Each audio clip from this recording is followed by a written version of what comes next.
So another UFC fighter with a 2-year suspension from failing a USADA test. Now that's a lot of fighters getting a report. This has become like a monthly issue with USADA and UFC fighters. And to tell you the freaking truth, if thinking about competing, then you gotta look elsewhere, because the average UFC salary in 2018 was 130,000. So it's a little bit over 6 figures. But if you think about the taxes that Uncle Sam gonna be taking from you and all that shit, you'll only be making, I would say, 70,000-80,000 in total if you take home pay. And I don't think that's enough to actually go out there and potentially get your face beat into.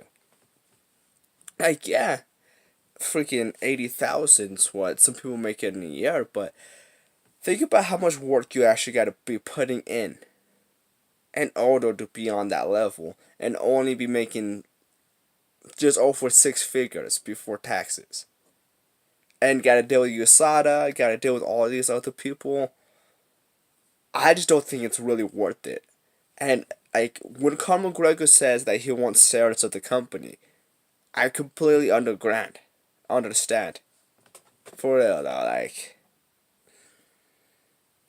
USADA is strict as hell. I'll tell you that.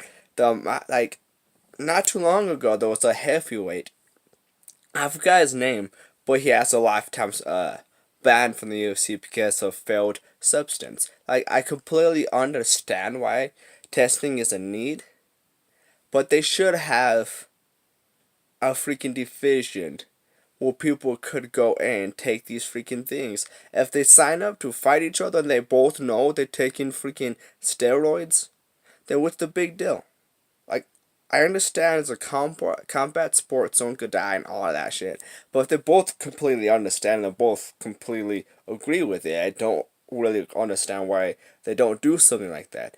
Like, I mean, have you guys ever seen Artem Lobov and Jason Knight, I believe that what the other guy's name is? Have you ever seen their faces after their fight? That dude lost his tooth. And they were like, the faces after the freaking bare knuckle fight, dude. It was freaking nasty. And if they're allowing that shit to happen, why not allow people to take steroids in a different division? You know? It would make perfect sense. They should have like an open weight division where people could take freaking all the steroids that they want. And you have people like Brock Lesnar. Freaking imagine Francis Ngannou on freaking steroids. Imagine that, dude. I mean, we already seen what TRD does to a freaking guy's name. Like I have his face. It was like Victor Belfort. Is that his name? I think you guys know what I'm talking about. The TRT guy, and he was not the biggest guy out there. He was about average. But he was knocking people out left and right. Now imagine Francis Ngannou on steroids. On the TRT. He's already knocking people out left and right with his touch of death. But imagine with him on TRT. I don't think nobody would beat that guy. But anyways. Deuces.